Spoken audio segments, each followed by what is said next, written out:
કાર્યક્રમ મહામંથનમાં આપનું સ્વાગત છે। હું છું સુદાન ગઢવી।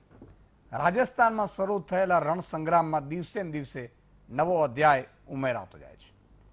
પહેલા સીએમ અશોક ગેહલોત અને સચિન પાયલોટ જૂથ વચ્ચે જ લડાઈ હતી। સંગ્રામ પણ એ બે નેતાના જૂથ વચ્ચે હતો। રાજ્યપાલે જ્યારે વિધાનસભા સત્ર બોલાવવાની હા પાડી અને તારીખ આપી દીધી ત્યારે હવે ભાજપની ચિંતા વધી। ભાજપને પણ પોતાના ધારાસભ્યો તૂટવાનો ડર લાગ્યો અને કદાચ એટલે જ ભાજપે ધારાસભ્યોને ગુજરાત રવાના કરી દીધા છે। કોઈ બળવો ન કરે તેવા ડરે ભાજપે અગાઉથી જ પ્લાનિંગ કર્યું। ગ્રુપ પ્રમાણે ભાજપે ધારાસભ્યોના ભાગ પડ્યા। એક એવા કે જેનાથી બળવાનો ડર નથી, બીજા ગ્રુપમાં એવા કે જેમનો સંપર્ક ગેહલોત સરકારે કર્યો છે અને ત્રીજા ગ્રુપમાં એવા ધારાસભ્યો છે જે બે વખત ચૂંટાયા છતાં મંત્રીપદ નથી અપાયું। ભાજપ આ તમામ ધારાસભ્યોને 12મી સુધી ગુજરાતમાં રાખશે। આ બધી ગોઠવણની ગોઠવણથી એક સવાલ જરૂર થાય છે કે શું જનાદેશની કોઈ કિંમત જ નથી? શું માત્ર લાભ લેવાનો જ વિચાર હોય છે? જનતાની સેવાનો કોઈના મનમાં વિચાર જ નહીં? ચૂંટાયેલી સરકારોમાં અંદરો અંદર નારાજગી, વિપક્ષમાં રહેનારામાં નારાજગી, આ નારાજગીનો ડ્રામા ક્યાં સુધી ચાલતો રહેશે? ક્યાં સુધી જનતા આ બધાને કારણે પીસાતી રહેશે? આના ઉપર ચર્ચા કરીશું આજના મહામંથનમાં મારી સાથે।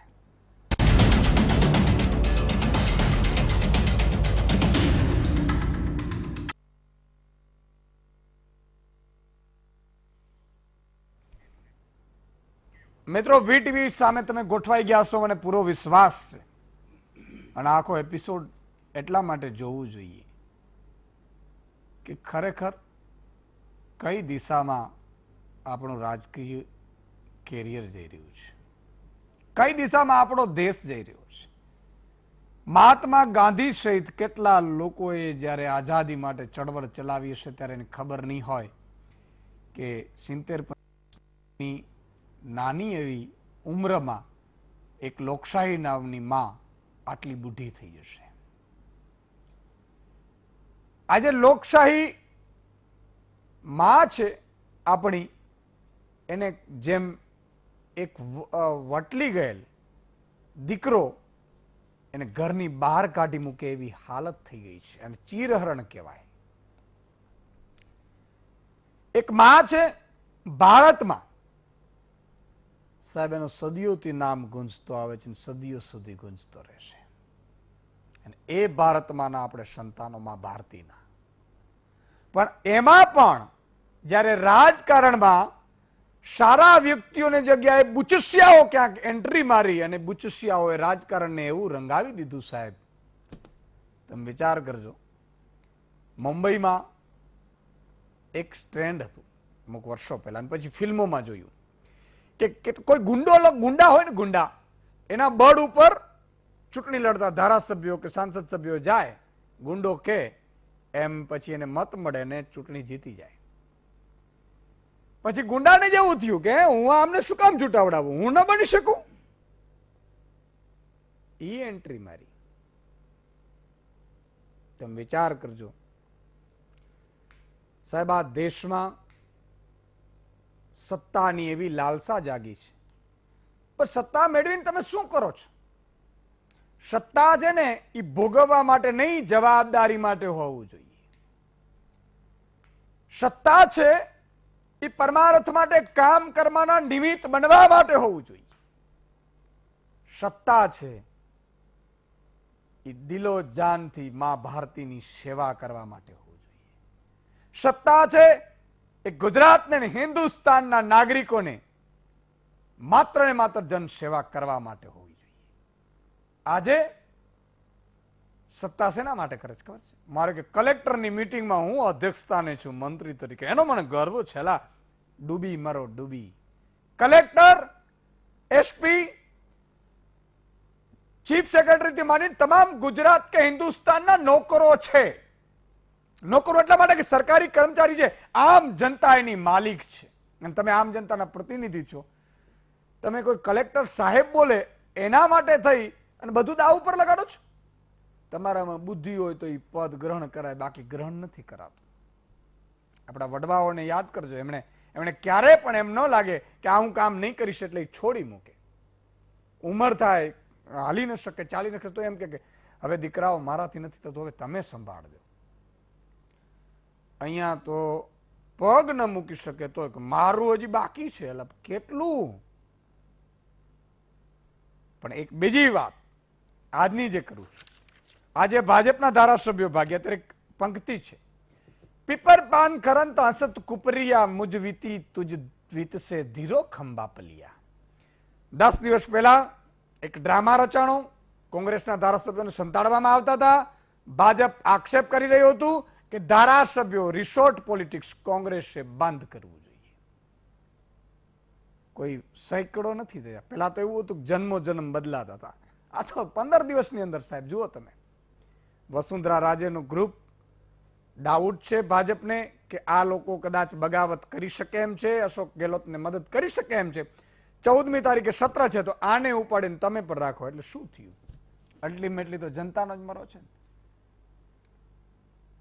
તમે રાજકારણ કરો એનો વાંધો નથી સાહેબ, પણ રાજકારણ એવું ન કરો કે જ્યાં આમ જનતાનો લોહી ચૂસાતું હોય.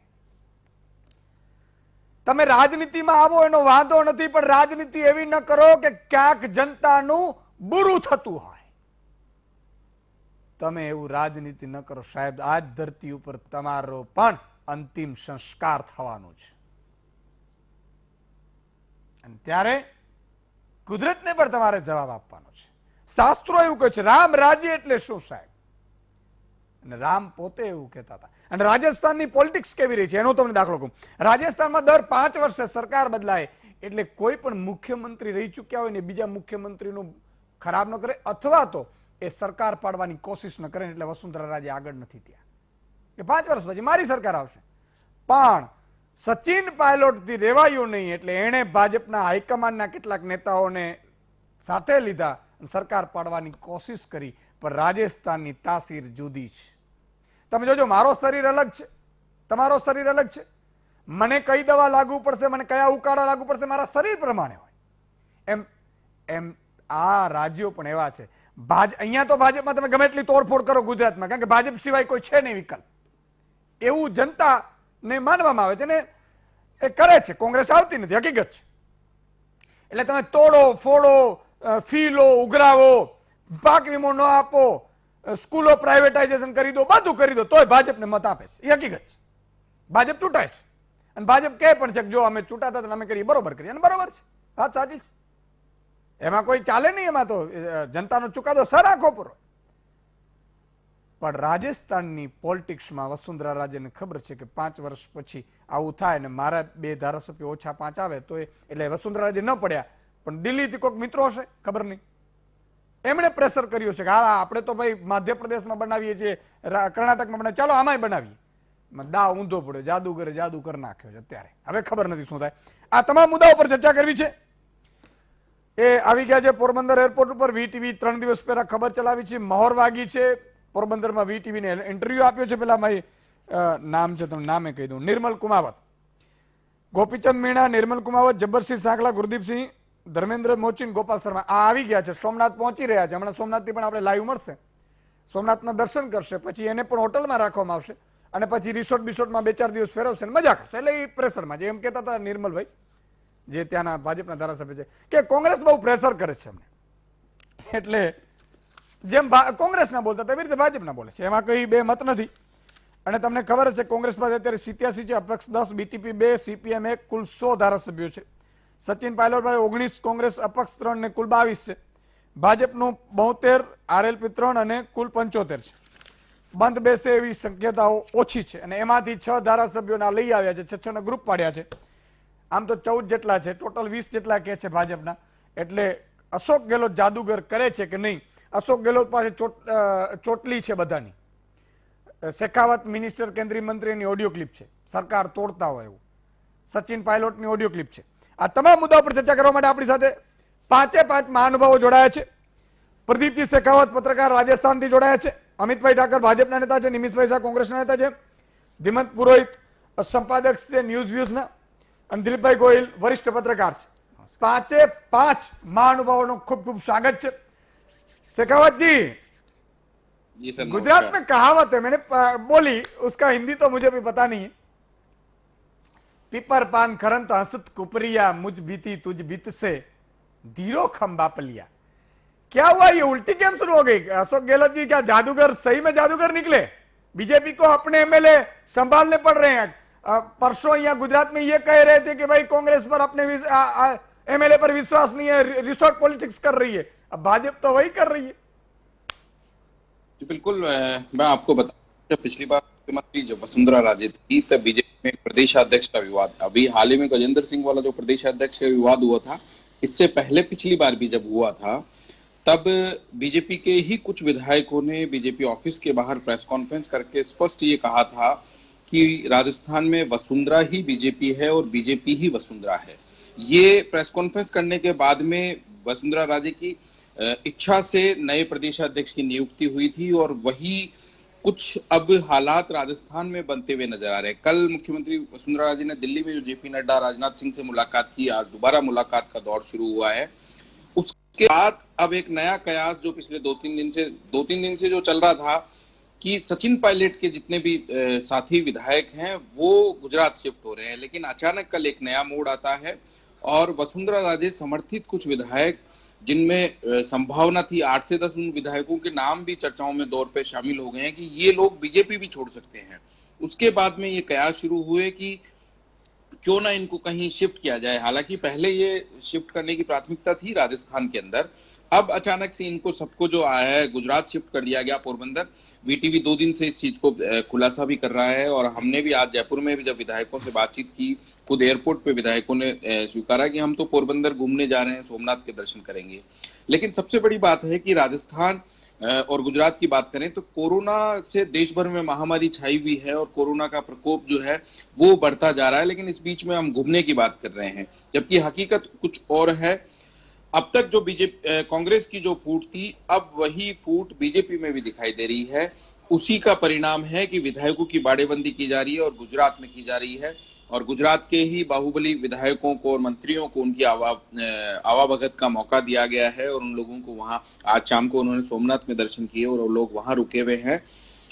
कयास कुछ ज्यादा बढ़ गए हैं कि कहीं फिर से वसुंधरा वर्सेस बीजेपी वाला जो कार्यक्रम पिछली बार जो हुआ था जब वसुंधरा राजे यहाँ पे प्रदेशाध्यक्ष की नियुक्ति, ये लेटेस्ट थी कि गजेंद्र सिंह का प्रदेशाध्यक्ष, उससे पहला जो विधायकों की नियुक्ति वाली जो बात थी उसमें ये बात थी। एक मैं बात बता दूं कि जो हमारे पास पुख्ता जो सूत्रों से जानकारी मिली है कि उदयपुर, बीकानेर, अजमेर और कोटा के जो संभाग के कुछ विधायक हैं उन्होंने कांग्रेस से सूचना है कि कांग्रेस से उन्होंने मिलने की सूचनाएं हैं और वो लोग, उनके टूटने की संभावनाएं थी, तो सबसे पहली प्राथमिकता से इन्हीं संभाग के लोगों को, इन जो विधायकों को है वो वहां शिफ्ट किया गया है ताकि इनको अपने साथ रखा जा सके और किसी तरीके की तोड़ फोड़ की जो, क्योंकि ये बार बार बीजेपी के प्रदेशाध्यक्ष कह रहे थे कि बाड़ेबंदी कांग्रेस करती है, बाड़ेबंदी की प्रचलन इन्होंने शुरू किया क्योंकि राज्यसभा चुनाव में हाल ही में कांग्रेस ने यहाँ जयपुर में बाड़ेबंदी की थी। अब लेकिन बीजेपी के विधायकों की बाड़ेबंदी गुजरात में हो रही है, तो कहीं ना कहीं बीजेपी में भी अंदरूनी कलह जो है वो खुलकर सामने आ गई है, जिसके चलते अब विधायकों को गुजरात इकट्ठा किया जा रहा है जी, जिसमें से कुछ तो आज चार्टर के माध्यम से पहुंचे हैं, कुछ अपने निजी वाहनों से पहुंच रहे हैं और लगभग 18 से 20 विधायकों की ऐसी सूची तैयार हो गई है जिनको गुजरात में रुकाया जाएगा। बिल्कुल, आपने बहुत ताजा जानकारी दी है। वसुंधरा जी ने भी वहां मीटिंग की है, बाद में ये यहाँ पे आए हैं। पहले भी हमें भी इंफॉर्मेशन ऐसी ही थी कि पायलट ग्रुप के हैं, लेकिन जब तफ्तीश की तो पता चला कि खुद बीजेपी के ही है और वसुंधरा राजे के ग्रुप के हैं। लेकिन मैं अभी भी मान रहा हूं और कल भी मानता था, जब कांग्रेस के धारासभ्य एमएलए जा रहे थे बीजेपी में, तब भी मैं ऐसा कर रहा था कि जनता से के साथ द्रोह है। आज भी वीटीवी और ईशुदान भाई यही कह रहे हैं कि अगर बीजेपी के एमएलए कांग्रेस में जाते हैं तो वो भी जनता के साथ द्रोह है।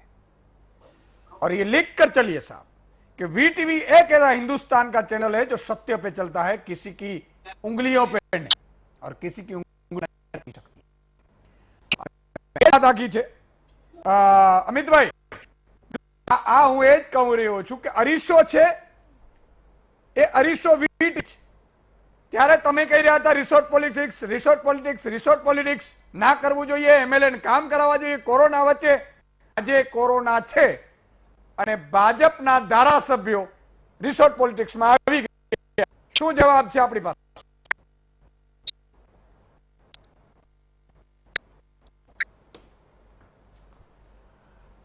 જવાબ છે આ રિસોર્ટ પોલિટિક્સ નથી. શ્રાવણ મહિનામાં ભોળેનાથના દર્શને આખા દેશમાંથી લોકો આવે છે. ત્યાં 75 ધારાસભ્યમાંથી 6 ધારાસભ્યો દર્શન અર્થે આવ્યા. એને રિસોર્ટ પોલિટિક્સનું નામ આપવું તો એને હું પોતે કહીશ કે ના, આ આવું નથી. મૂળ મુદ્દો એ છે કે જે સંખ્યા છે એ 107 છે, જેના ઉપર અશોક ગેહલોતજી પોતાની વાત મૂકે છે. આ 107 ની અંદર થી જે 6 લોકો છે જેને કોર્ટ 11 તારીખે બીએસપી ના ધારાસભ્યો છે અને એ બીએસપી ના ધારાસભ્યો ઉપર હજી 11મી તારીખે ચુકાદો એ અનામત છે. જેસલમેર હાઈકોર્ટ એના ઉપરથી જે છે એ ચુકાદો આપશે. હવે બાકી જે એમાં આધાર છે એ બીજા 2 લોકો, એટલે આ 6 નીકળી જાય એટલે 101 રહેશે અને બીજા 2 લોકો જે સપોર્ટ કરે છે એ બીટીપી ના છે, એ પણ કોંગ્રેસના નથી. એટલે કોંગ્રેસના જે બાકીના 19 છે એ રાજેશ પાયલોટજીના છે. તો કુલ મળીને જે રાજસ્થાનમાં અશોક ગેહલોતજીની જે સરકાર છે એ પોતે આ 8 ધારાસભ્યો જો એમના નથી તો પછી એના ઉપર જે દાવો કરે છે એ ખોટું છે. આંકડો એ અશોક ગેહલોતજીના પક્ષમાં નથી. જ્યાં સુધી એમણે ધારાસભ્ય એ હોટલની અંદર જમા કરી રાખ્યા છે ત્યાં સુધી એમની સરકાર છે. ક્યાં આ ન્યાય છે કે તમને જનતાએ એમના દુઃખ દૂર કરવા માટે, એમને મદદરૂપ થવા માટે તમે સરકાર કોંગ્રેસની બનાવી. કોંગ્રેસને વોટ આપવો એ રાજસ્થાનની સરકારને એટલે જનતાનો કઈ વાંક ગુનો હતો?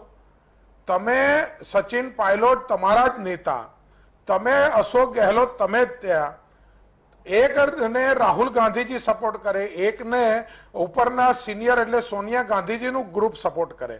દિલ્હીમાં બેઠેલા 2 ગ્રુપનો ઝઘડો એ રાજસ્થાનની અંદર 2 ગ્રુપને સતત પોષતા રહે. એક રાહુલ ગાંધીજીનું ગ્રુપ સચિન પાયલોટને નેતા બનાવી અને આખી રાજસ્થાનની અંદર કોંગ્રેસ પાર્ટી ઊભી કરવાની વાત કરે અને એને પછી અશોક ગેહલોતજી જે 3 વર્ષ નિષ્ક્રિય હોય એ મુખ્યમંત્રી બને. આ એમના ઝઘડાને ભારતીય જનતા પાર્ટી સાથે શું લેવા દેવા? અમિતભાઈ, એટલે મૂળ મુદ્દો છે 11મીએ બીએસપી ને જે અમિતભાઈ અવાજ આવે છે? બોલો. તમે કહ્યું કે આ રિસોર્ટ પોલિટિક્સ નથી, હા, મને દર્શન કરવા આવે આવશે. છે. બોલો. તમારા જ ધારાસભ્ય છે, સાંભળો. તમારા ભાજપના ધારાસભ્ય છે મિસ્ટર કુમાવત, એમનો ઇન્ટરવ્યુ સાંભળીએ જે મારા સંવાદદાતાએ તેજસ્વી ત્યાંથી પોરબંદરથી કર્યો છે, एयरपोर्ट ઉપર उतर्या. आओ प्ले कराइए. राजस्थान में पिछले 1 महीने से राजनीतिक घटनाक्रम चल रहा है. कांग्रेस पार्टी की अंदरूनी कलह है. मुख्यमंत्री गहलोत जी के पास बहुमत नहीं है. भारतीय जनता पार्टी के 72 विधायकों में वो सबको मानसिक वेदना में वो ला रहे हैं, दबाव डाल रहे हैं. किसी पे एसओजी का मुकदमा है, किसी पे कोई चार्ज लगा रहे हैं, कभी कोई डिपार्टमेंट रेड करता है, कभी क्या करता है. इसी सबको मद्देनजर देखते हुए हम सब लोग अपने मानसिक वेदना को दूर करने के लिए सोमनाथ के बाबा के दर्शन करने के लिए आ जाएं. कुछ और साथी हमारे आएंगे और जो भी पार्टी आलाकमान हमें आगे निर्देश देगा, कांग्रेस की गहलोत सरकार से बचने के लिए हम लोग यहाँ हैं. अभी मेरे को जो जानकारी इसकी ज्यादा नहीं है. हम 6 लोग अभी आए हैं और भी साथी हमारे आएंगे. કોંગ્રેસની ગેહલોત સરકારથી બચવા માટે અહીંયા આવ્યા છીએ અમે. ભાજપની સરકાર છે ગુજરાતમાં. આ પહેલો વાત. બીજી વાત, और भी ધારાસભ્ય અહીંયા पे आएंगे. અમિતભાઈ શું જવાબ આપશો?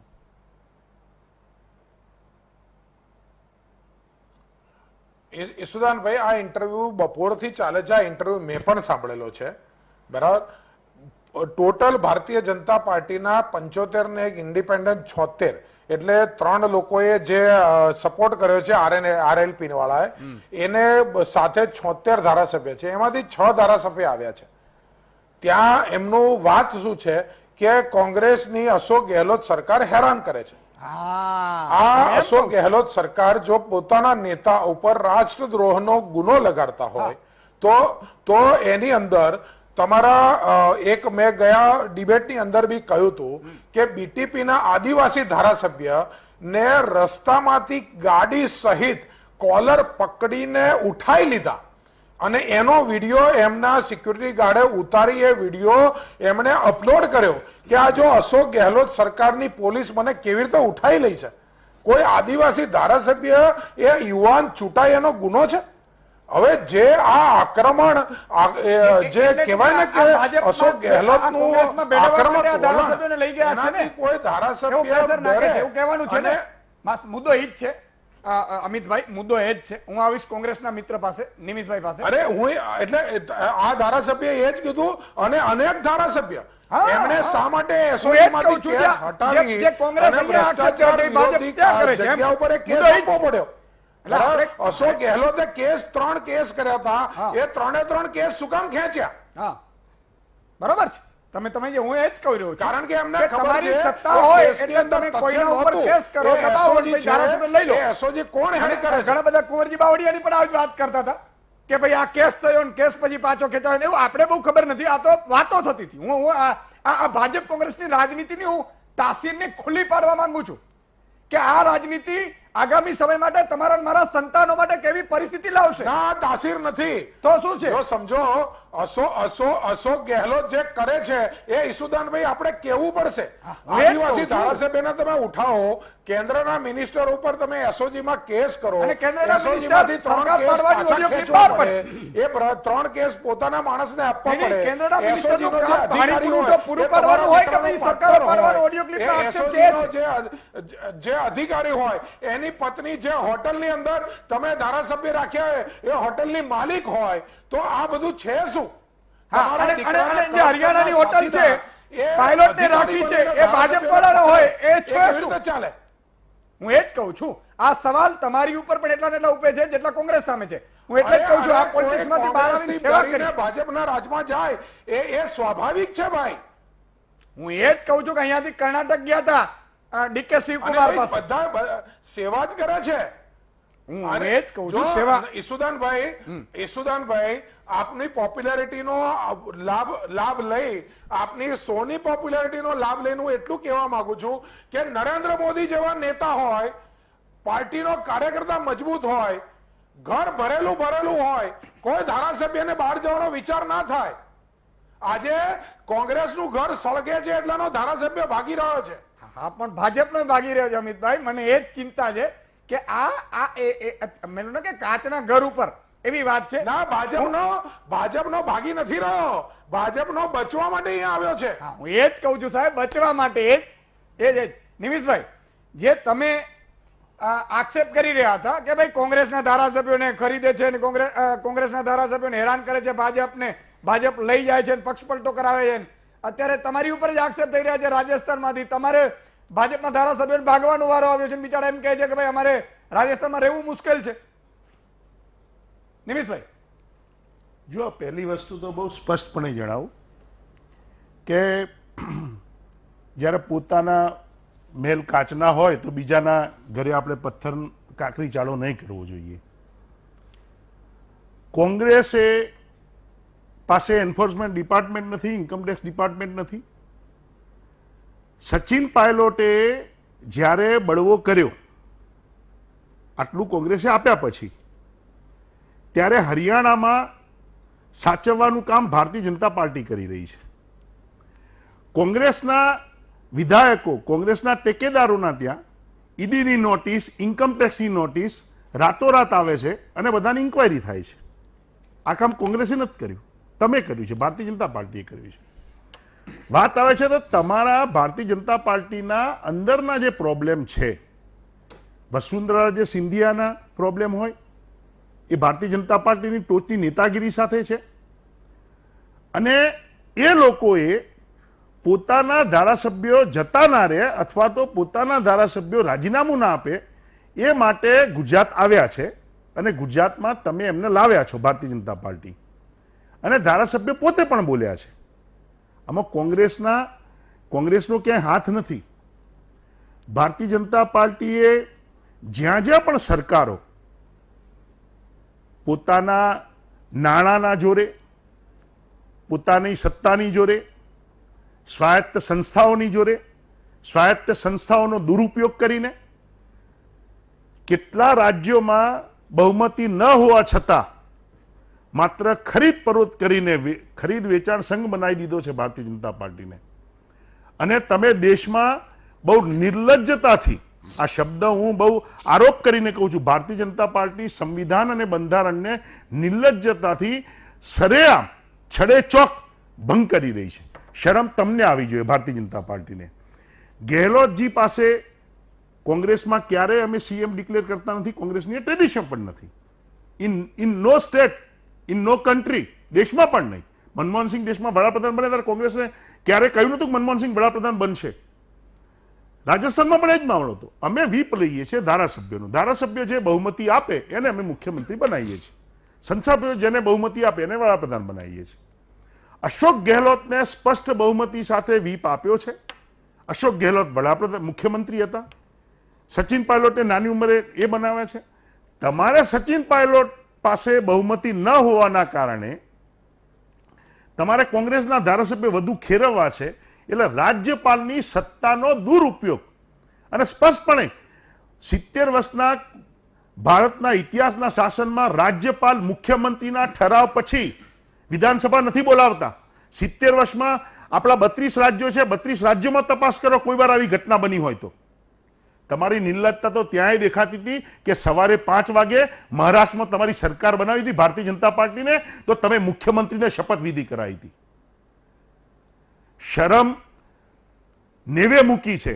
અને આટલા રાજ્યોમાં અને કેન્દ્રમાં સત્તા હોવા છતાં શેની ભૂખ છે આટલી બધી? એ હું જનતા વતી તમને પૂછું છું, ભારતીય જનતા પાર્ટીને. અમિતભાઈ ધારાસભ્યશ્રી નિવેદન આપે છે, સાંભળો. તમારું નિવેદન ને ત્યાંના ધારાસભ્યનું નિવેદન જુદું આવે છે. હું સેલ્યુટ મારું છું વીટીવીની પત્રકારિતાને કે એમણે તાત્કાલિક સત્વરે આ વસ્તુ બતાવી. એ તો તમે વીટીવીને ને ઈશુદાનભાઈને ખોટા પાડો એમ છો. તમે એમ કહો છો કે કોંગ્રેસના નથી, વોટ આપવો એ કઈ વાંક ગુનો છે. તમે ડિબેટ કરો. તમે અમિતભાઈ તમે બોલતા તો નથી બોલતો, સન્માન જાળવીએ આપણે એકબીજાનું. વોટ આપવો એ કઈ વાંક ગુનો છે? ભાઈ કેટલા રાજ્યોમાં કોંગ્રેસની સરકારને પ્રજાએ મત આપ્યા છે, અને એ ધારાસભ્ય એવું કહીને ગયા છે કે આ કેન્દ્રની સરકાર અમને એવું કહે છે કે તમારે કામ કરાવવું હશે તો તમારે ભારતીય જનતા પાર્ટીમાં આવવું પડશે. શું આ ભારતની બંધારણની, ભારતની લોકશાહીને લાજે એવા શબ્દો છે, ગાજે એવા શબ્દો છે, શોભે એવા શબ્દો છે? બસ કરો. રાજનીતિ એ પ્રજાનો જનાદેશનો ચુકાદો છે. પણ તો આ પણ એક ના, કોંગ્રેસનો ક્યાંય ફાળો નથી. અને આ બિલકુલ આરોપો ખોટા છે કે કોંગ્રેસે આ કર્યું છે. આ ભારતીય જનતા પાર્ટીની અંદરની તૂટ છે. અને એ લોકો વસુંધરા રાજેની અને કેન્દ્રની એ જે ઈગો છે, એ લોકોનો અહંકાર જે તૂટી રહ્યો છે.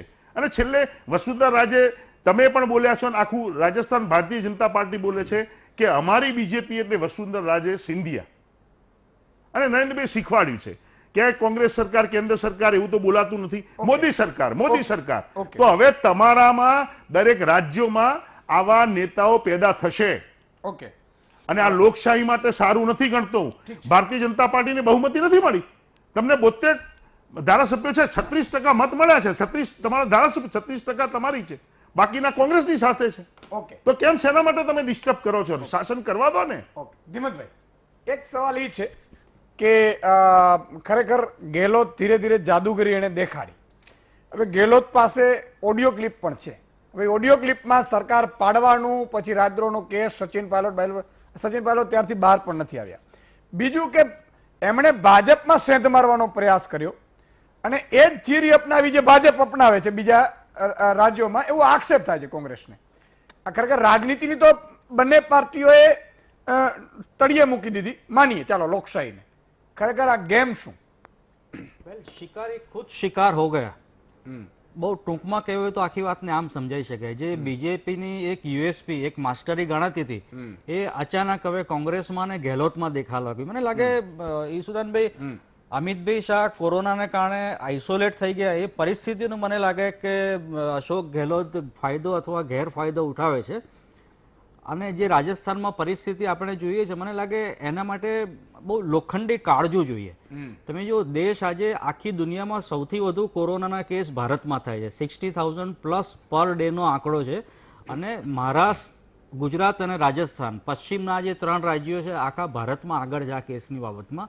ત્યારે કોરોનાની ચિંતા કરવાને બદલે, કોરોનાના થતા મૃત્યુની ચિંતા કરવાને બદલે જે રીતે રાજસ્થાનમાં રાજકારણ થઈ રહ્યું છે, મહારાષ્ટ્રમાં આપણે જોયું હતું કે 36 દિવસ સુધી એક નાટક ચાલ્યું હતું રાજકારણનું. રાજસ્થાન એ રેકોર્ડને પણ તોડવા જઈ રહ્યું છે. અને કોનું લશ્કર ક્યાં લડે છે હવે રાજસ્થાનમાં ખબર નથી પડતી. ગેહલોતના કોણ, સચિન પાયલોટના કોણ કોંગ્રેસમાં, બીજેપીમાં વસુંધરાના કોણ ને બીજા કોણ. એ જે આખું એક રાયતું જે ફેલાઈ ગયું છે રાજસ્થાનના રાજકારણનું. રાજસ્થાન આમ પણ રજવાડાના સમયથી, આઝાદીના પહેલાના સમયથી તેની રાજ ખટપટો માટે જાણીતું છે. એ જ રાજસ્થાનમાં અત્યારે જે રીતનું રાજકારણ જોવા મળે છે, મને લાગે છે કે રાજસ્થાનની રાજકારણનો, એની રાજ ખટપટનો ઉકેલ શું છે? હાઈકોર્ટમાં કેસ ગયો, સ્પીકર પાસે કેસ ગયો, છતાં એનો કોઈ ઉકેલ આવ્યો નથી. ને હવે જ્યારે 14મી તારીખે વિધાનસભાના પટલ ઉપર એનો નિર્ણય થવાનો છે કે રાજસ્થાનમાં સરકાર કોની રહેશે, એ પહેલા એક આખરી છટપટાટ આપણને રાજસ્થાનમાં જોવા મળી રહી છે. આશા એટલી જ રાખીએ કે 14મી તારીખે આ વાતનો ફેસલો આવી જાય. જો હજી આ વાત આગળ ચાલશે તો મને લાગે છે કે રાજસ્થાનમાં રાષ્ટ્રપતિ શાસન સિવાય બીજો કોઈ ઉકેલ મને દેખાતો નથી. દિલીપભાઈ, એક વાત એ છે કે જો એક ચોક્કસ છે કે પાવર છે ને એ આપણા લોકશાહીમાં ખૂબ આપ્યું છે. મુખ્યમંત્રીનો પાવર એટલે જેવો તેવો પાવર નથી. હવે એ અરવિંદ કેજરીવાલ જેવા અલગ વાત છે કે એમને સંપૂર્ણ નથી એમ દિલ્હી. અહીંયા પણ જયારે નરેન્દ્રભાઈ મુખ્યમંત્રી હતા ત્યારે ખબર છે સીબીઆઈ ને આ બધા આંટાફેરા કરતા હોય, પરંતુ એન્ટ્રી ક્યાં કરવી નરેન્દ્રભાઈ પૂછ્યા વગર ન થઈ શકે. રાજ્યનો પાવર હોય છે. ગેહલોતે મુખ્યમંત્રીનો પાવર વાપર્યો અને રાજનીતિને આમ તો પક્ષ પલટાવાળાને પ્રજા કેમ ચૂંટે છે કે હજી સુધી ખબર નથી પડતી, પણ પક્ષ પલટાવાળો ચૂંટાઈ જાય છે હકીકત છે. એટલે પ્રજાએ, આપણી પ્રજાએ, એટલે આપણે પોતે પણ આવી જઈએ, લાલચુડા તો છીએ અને એનો આ ફાયદો ઉઠાવે છે, નક્કી છે. ગેલો ને આપણે વારંવાર એ કહ્યું છે કે બે પક્ષમાંથી જેને જે ફાયદો એ થતો હોય પ્રજાને તો નુકસાન જ થાય છે. અને કોંગ્રેસનો કે ભાજપનો જેનો બી પક્ષ પલટું બીજી વાર જીતે ત્યારે એ કઈ બહુ સારા લક્ષણો તો નથી, આપણે વારંવાર કર્યા છે. એટલે હવે એમાં પરિસ્થિતિ ઉપર આધાર હોય છે. ઘણીવાર પ્રજા પાસે વિકલ્પો બી નથી હોતો એટલે પણ આપતો હોય છે. અને હવે એમાં કોણ સુધારો કરે, એક બહુ મોટી તક ઊભી થઈ છે રાજકીય પક્ષ પાસે કે જશ લઈ શકે એમ છે કે અમે રાજકારણમાં જે એક દૂષણ ઘૂસી ગયું છે પક્ષ પલટાનું, એ દૂર કરવાની અમે કોશિશ કરી. પણ જશ કોણ લેશે એ ભવિષ્યની ખબર પડશે. પણ રાજસ્થાનમાં બે ઇન્ટરેસ્ટિંગ બાબત એ છે કે બંને લેવલે લડાઈ ચાલી રહી છે. રાજ્ય લેવલે પણ લડાઈ ચાલી રહી છે અને રાજ્ય લેવલે બંને વચ્ચે જે લડાઈ ચાલી બે પક્ષ વચ્ચે, એ બંનેના જૂથબંધીમાં કેન્દ્રની નેતાગીરી રસ રહેલી છે. કોંગ્રેસની કેન્દ્રની નેતાગીરી અને ભાજપની કેન્દ્રની નેતાગીરી બંને એમાં રસ લઈ રહ્યા છે. એને કારણે મામલો ઉકેલાવાને બદલે ગૂંચવાતો જાય છે. દાખલા તરીકે ઉકેલનો મારો અર્થ એ પણ છે કે સરકારને બદલાવી હોત તો બદલાઈ ગઈ હોત, તમારે પાડી દેવાની હતી ગેહલોતની સરકાર તો સરકાર પડી ગઈ હોત. પરંતુ એમાં કેન્દ્ર સરકારનું એટલે કેન્દ્રીય નેતૃત્વની જે દખલગીરી હતી ભાજપમાં અને ભાજપનું રાજસ્થાનનું જે રાજકારણ હતું એને કારણે ઉકેલ નહીં આવ્યો, સરકાર પાડી શકાય નહીં.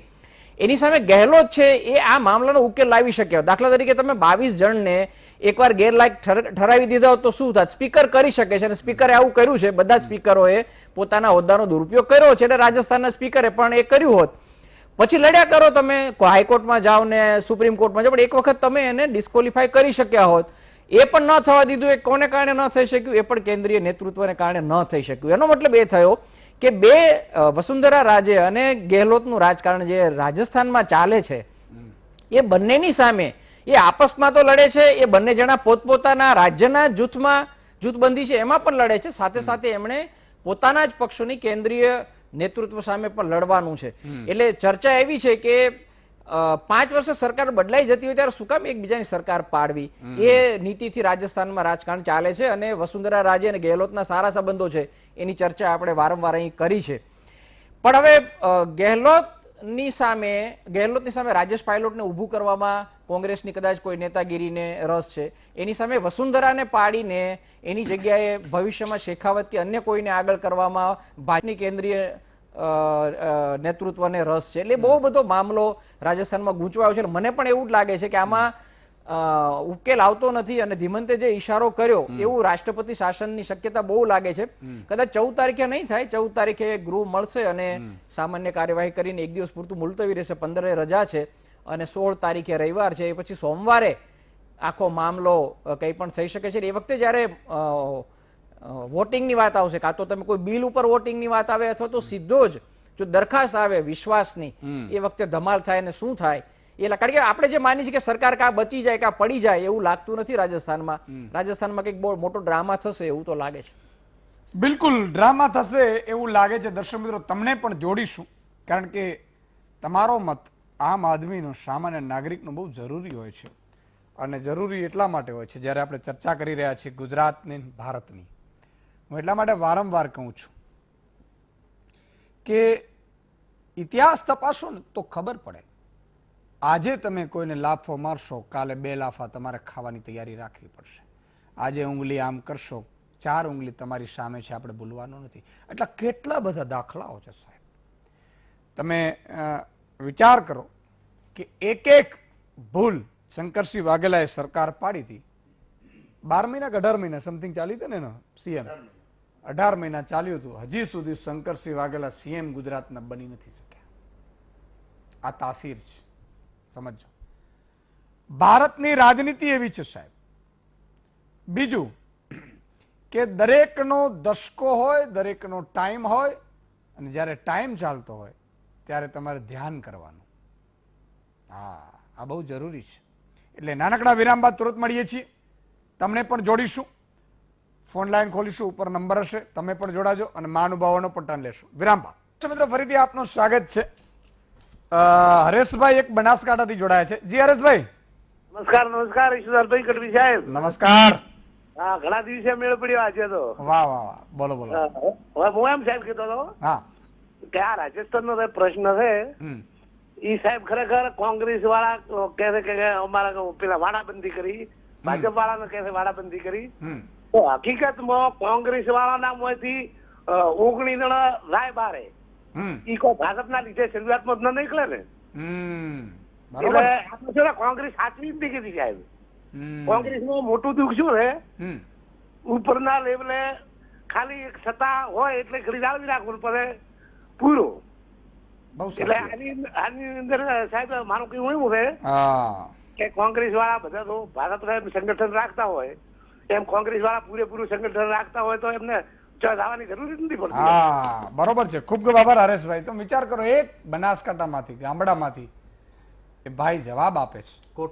કોઠાસૂઝ જુઓ તમે કે કોંગ્રેસ સંગઠન બનાવે, નેતાઓ નહીં. તકલીફ ત્યાં છે તમે નેતાઓ બહુ બનાવો છો પછી નેતા ભાગી જાય છે. એટલે કોંગ્રેસે સંગઠન બનાવવાની જરૂર છે. બીજી વાત એમણે બહુ સારી કરી, તોડફોડની. એક જયેશભાઈ છે રાજકોટથી. જી હાલો સર, જય માતાજી સર. જય માતાજી. ઈશુદાનભાઈ, હું નર્સિંગ સ્ટાફ બોલું છું. હા. હવે સર ગવર્મેન્ટ છે ને બીજી કંપની જે છે ને પ્રાઇવેટ કંપની, હા, એને છે ને 20-22 હજાર જેવું આપતો હોય એવું, બરોબર? અત્યારે તો એ લોકોને 12-13 હજાર જેવા મળે છે. 22 હજાર આપે છે પણ છતાં 12-13 હજાર જેવા મળે છે. હવે સર હું આઉટસોર્સિંગમાં હું NHRM નો જોબ કરું છું, જે સેન્ટ્રલ કે કદાચ ગવર્મેન્ટ છે. હવે સર એમાં 13,000 ફિક્સ કરેલા છે, તો સર એમાં 22,000 જેવા દેવા જોઈએ ને સર? એમાં તો સર 13,000 જ આપે છે અને અમને 1,240 જેવું હાથમાં આવે છે. EF ને બધું કપાઈને ESI કપાય એટલે બિલકુલ તમારી માંગણી 13,000 જ ફિક્સ કરેલા છે. એમાં સર 20-22 હજાર ફિક્સ કરે તો અમને મળે ને? હા, એ વાત છે. તમારી માંગણી પહોંચી ગઈ હશે. બીજું, આઉટસોર્સિંગ એજન્સીઓને હજી મારે અપીલ છે કે હજી તમે ખરેખર તમને ધન્યવાદ કહેવાય, નહીં તો એક મહામંથનમાં લગભગ રિઝલ્ટ આવી જાય છે.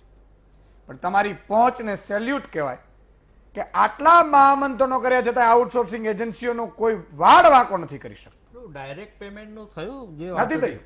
ડાયરેક્ટ પેમેન્ટનું થયું પણ ડાયરેક્ટ પેમેન્ટ થયું પાછા નહીં, ના ના, એ થયું પછી પાછા આપી દે. પણ કેવી રીતે કે ઈ એજન્સીઓ થ્રુ ડાયરેક્ટ સરકાર નથી કરતી એટલે સરકારે પેલાના ખાતામાં ટ્રાન્સફર કરવા કરવા જોઈએ અને એજન્સીને ડાયરેક્ટ ખાતામાં કમિશન આપવા જોઈએ. ટ્રાન્સફર થાય પણ તમે રોકડા પાછા આપી દો બસ સીધું. સ્કૂલોમાં સંચાલકો બધે જ. શિક્ષકો જોડે જે કરે હા છે બધે બહુ એટલે સારું. મને- એટલે મનરેગામાં મને એવું લાગે છે મનરેગામાં કે પણ હું સિમ્પલ આ- હિસાબ છે. આ જે એજન્સીઓ છે ને એને સેલ્યુટ કરું છું એના સંચાલકોને કે તમારા હાથ બહુ પહોંચ્યા છે પહોંચેલા બહુ છે. જબરજસ્ત છે અને તમને અભિનંદન.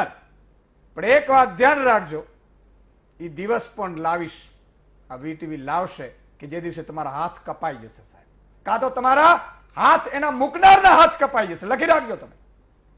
આ મારી ચેલેન્જ છે, આ વીટીવીની ચેલેન્જ છે. કાં તો તમારા હાથ કપાઈ જશે અને કાં તમારા મૂકનારના હાથ કપાઈ જશે, કારણ કે કુદરતનો નિયમ છે. તમે બહુ બૂચ નહીં મારી શકો. અને જે પૂરતા આપે છે એને સેલ્યુટ, જે ગડબડ કરે છે એના માટે છે. એટલે હજી એક દર્શક મિત્ર છે. ओके प्रदीप जी, फिर से मैं आपके पास आना चाहूंगा. ये तो महामंथन जनता का कार्यक्रम है, कभी जब बात होती है तो मैं 2 क्वेश्चन सुन के उठा भी लेता हूं क्योंकि 3-3 साल से फोन लगाते हैं बिल्कुल. और मैं भी अब एकदम फ्री हूं कि जनता का हित के लिए कुछ करना चाहिए हमें सबको मिलकर. देखिए, आपके कमेंट जो आते हैं फेसबुक पे, बहुत सारे कमेंट लोगों के धन्यवाद के अधिकांश आपके लिए आते रहते हैं. बिल्कुल बिल्कुल. प्रदीप जी, क्या लग रहा है ये पिक्चर अभी बाकी है, ट्रेलर है कि पिक्चर में क्या होगा, और वसुंधरा राजे जी क्या इसमें एक्शन मोड में आएगी या सचिन पायलट की कैरियर खत्म की जाएगी, क्या होगा? देखिए, इसमें अभी जो हमारे वरिष्ठ साथी बता रहे थे कि राष्ट्रपति शासन की ओर बहुत तेजी से बढ़ रहा है ये सिनेरियो. इसमें बहुत हद तक संभावनाएं बहुत तेजी से बढ़ रही है, क्योंकि ये जो उठापटक बहुत तेजी से हो रहा है, इसकी कई संभावनाएं ज्यादा हो गई. एक मैं कारण आपको बता दूं कि हाल ही में मैंने खुद ने कांग्रेस के जो 3 विधायकों के जो मंत्री भी हैं उनके इंटरव्यू किए. उनके सभी के जबान से ये बात निकल रही है कि परिवहन मंत्री प्रताप सिंह खाचरियावास, जो कभी बीजेपी में वसुंधरा राजे के साथी हुआ करते थे, और वसुंधरा राजे ने खुद उनके लिए एक तरफा लड़ाई लड़ी थी, लेकिन उन्होंने बीजेपी से कांग्रेस ज्वाइन कर ली थी और आज परिवहन मंत्री हैं. उनका खुद का ये बयान था कि वसुंधरा राजे को नीचा दिखाने के लिए, मतलब पार्टी पॉलिटिक्स में नीचा दिखाने के लिए, खुद प्रदेशाध्यक्ष सतीश पूनिया, जो गुलाब चंद कटारिया है उदयपुर से, पूर्व गृह मंत्री हैं और विधायक हैं अभी, और नेता प्रतिपक्ष जो हैं वो, और दूसरा जो राजेंद्र राठौड़ वरिष्ठ विधायक हैं, ये तीनों अपनी इंडिविजुअली राजनीति चला रहे हैं और वसुंधरा राजे को लूज करने के लिए ये सारा कार्यक्रम कर रहे हैं, और कांग्रेस के जो बाकी हो चुके हैं सचिन पायलट, उनका साथ दे रहे हैं. यही कारण है कि उनकी तरफ से एक स्पष्ट इसमें यह बयान आया था कि वसुंधरा राजे उस पूरे कार्यक्रम की हेडमास्टर हैं, और कभी भी हेडमास्टर खुल के सामने आएगी तो ये बयान जो है वो कहीं इंगित करता है कि कहीं ना कहीं अशोक गहलोत टीम है, उसको ये सूचना थी कि वसुंधरा राजे ऐसे खुल के फुल फ्रंट में आएगी और ये जो बीजेपी विधायक हैं इनको इकट्ठा करके कहीं बाड़ेबंदी की जाएगी. इसमें डर सबसे बड़ा है कि ये जो बीजेपी के विधायक हैं ये कहीं कांग्रेस से हाथ न मिला दें. लेकिन अभी ये तय नहीं हो रहा है कि कांग्रेस के कौन से पाले से, क्योंकि एक 19+3 का पाला जो है वो मानेसर है, और 100+ का दावा करने वाला जो जैसलमेर में है, ये कौन से पाले का साथ देंगे या नहीं देंगे ये अभी तय नहीं है. लेकिन केंद्रीय आलाकमान की बिना बीजेपी के जो अभी जो साथी बता रहे थे कि बीजेपी के बिना, आप भी बता रहे थे कि बीजेपी के बिना आलाकमान की सहमति के गुजरात, क्योंकि वहां बीजेपी शासित प्रदेश है और वहां बीजेपी के विधायकों का इकट्ठा होना, उसके लिए कहीं ना कहीं केंद्रीय आलाकमान ने कोई व्यवस्था की होगी जिसके चलते ये लोग वहां इकट्ठे हुए हैं. और अब जो 14 तारीख को जो आगे की रणनीति, क्योंकि 14 तारीख को जैसे ही विधानसभा शुरू होगी, विधानसभा में खुद गुलाब चंद कटारिया कह रहे हैं कि हंगामादार सेशन होगा. वहीं 15 तारीख को 15 अगस्त को छुट्टी हो जाएगी, तो 1 दिन का सेशन चलेगा और वो भी पूर्ण संभावनाएं हैं कि वो हंगामेदार होगा. वहीं जो बीएसपी वाला जो मामला था, आज उसमें नया अपडेट ये आया है कि बीएसपी के विधायकों की ओर से ये पूरा प्रकरण अब सुप्रीम कोर्ट में, आज उन्होंने अपनी तरफ से अपील की है और सुप्रीम कोर्ट में वो ले गए हैं इस मामले को. बीजेपी के जो बीएसपी के विधायक हैं राजेंद्र गुढ़ा, जो पूर्व मंत्री थे, ये इस टीम के अंदर कुछ सदस्य हैं जिन्होंने दूसरी बार बसपा से कांग्रेस ज्वाइन की है. अब आज राजेंद्र गुढ़ा ने जो बयान दिया है वो कोर्ट से ऊपर एक बयान दे रहे हैं कि सुप्रीम कोर्ट के कहने से क्या, हाई कोर्ट के कहने से क्या होगा, हमारी आस्था आज भी अशोक गहलोत में है और कल भी अशोक गहलोत में है, भले ही परिणाम कुछ भी हो, हम अशोक गहलोत को समर्थन करेंगे।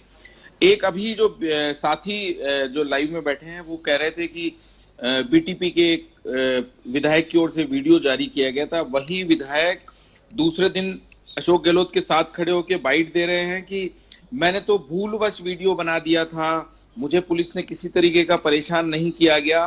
तो कहीं ना कहीं इस राजनीति में जो दबाव की राजनीति है, पुलिस के बल पे जो राजनीति है, वो राजनीति खेली जा रही है। वही एक परिणाम है कि सचिन पायलट की नाराजगी का एक बड़ा कारण था जो राजद्रोह और देशद्रोह का मामला उनके खिलाफ लगाया गया था, वो अब वापिस एसओजी ने ले लिया है उस पूरे मुकदमे में, वो राजद्रोह का मुकदमा खत्म कर दिया, लेकिन भ्रष्टाचार का जो मामला है एसीबी का वो लगातार जारी है। उससे रिलेवेंट जितने भी लोग हैं उनके यहाँ पे छापे डाले जा रहे हैं, रेगुलरली सर्च किया जा रहा है। उससे रिलेवेंट केंद्रीय मंत्री को बार बार नोटिस दिया जा रहा है कि वो अपना वॉइस सैंपल दें। कोर्ट में अब अपील कर दी गई है कि वॉइस सैंपल, क्योंकि वॉइस सैंपल अभी तक भी किसी भी पूर्व विधायक, वर्तमान विधायक या जिन लोगों को गिरफ्तार किया गया है एसीबी की ओर से, किसी ने भी अभी तक अपना वॉइस सैंपल नहीं दिया है। अब सारी संभावनाएं अटकी हुई है 14 तारीख को लेकर, लेकिन 14 तारीख से पहले एक बड़ी बात मैं आपको बता दूं, बीजेपी के समर्थक जो सांसद हैं हनुमान बेनीवाल, वो कोरोना पॉजिटिव हैं। आज केंद्रीय मंत्री जो राजस्थान से एक मंत्री हैं बाड़मेर से, कैलाश चौधरी, वो कोरोना पॉजिटिव हो चुके हैं। उन्होंने खुद ने अपने ट्विटर पे सूचना दी है। वहीं राजस्थान से जो पूर्व स्पीकर थी सुमित्रा सिंह, उनके पति, वो खुद स्वयं भी पॉजिटिव थे, उनके पति भी कोरोना पॉजिटिव थे, उनके पति की आज डेथ हो गई है। कोरोना का जो असर है वो बहुत तेजी से राजस्थान में बढ़ रहा है, लेकिन सरकार और अशोक गहलोत अपनी सरकार को बचाने के प्रयास में लगे हुए हैं। वहीं बीजेपी ने अपने नया अभी जो गेम शुरू कर दिया है। तो राजस्थान में संभावनाएं बहुत तेजी से अब जताई जा रही है कि कहीं राष्ट्रपति शासन नहीं लग जाए। और ये जो कोरोना का केस जो बढ़ रहे हैं राजस्थान में, रोज 1200 से ज्यादा कोरोना के केस आ रहे हैं और डेथ की जो संख्या है वो बहुत तेजी से बढ़ रही है। तो उसमें संभावनाएं बढ़ रही है कि कहीं विधानसभा सत्र से पहले किसी विधायक को कोरोना ना हो जाए, क्योंकि जो विधायकों का आना जाना और लगातार जारी है। वही दूसरी ओर अब जो कोरोना की संभावना है, जैसे अब मैं बता रहा हूं आपको, 2 सांसद अगर कोरोना पॉजिटिव हो गए, पूर्व विधानसभा अध्यक्ष कोरोना पॉजिटिव है, उनके पति की डेथ हो गई, तो ये जो 200 विधायकों में से एक विधायक मैदानता में आईसीयू में है, बाकी 199 राजस्थान, दिल्ली, जैसलमेर, गुजरात के चक्कर, मानेसर के चक्कर में है। उनमें से अगर कोई कोरोना पॉजिटिव आ गया तो इस विधानसभा सत्र पे भी संकट आ सकता है। जी बिल्कुल प्रदीप जी, बहुत आपने इंफॉर्मेशन दी और बढ़िया दी, और इसी के चलते एक ये निष्कर्ष निकल के सामने आ रहा है कि राष्ट्रपति शासन के लिए भी केंद्र सरकार भी रेडी होगी। और जिस तरह से कोरोना बढ़ रहा है, अशोक गहलोत और बीजेपी के जो धारासभ्य एमएलए हैं, विधायक हैं, वो अपने सरकार बचाने में और सरकार जुटाने में पड़े हैं। ये भी चीजें एक दर्शक मित्र जो प्रवीण भाई जूनागढ़ हमने ले लिए। जी प्रवीण भाई, जय माताजी। जय माताजी। કેમ છો મજામાં? આનંદ મંગલ। મારે સાહેબ એક પ્રશ્ન છે કે આપણે આ જે તમે કરો છો બહુ સારામાં સારું કાર્ય છે। સામાન્ય માણસનો અવાજ હવે લોકો સાંભળી શકે એવું છે। વાહ। નકર બાકી તો આમાં ક્યાંય કાઢી લેવા જેવું છે નહીં। તમારી ઉંમર બધાય બેઠા એ મારા કરતા મોટી છે અને બધા અનુભવી માણસો છો।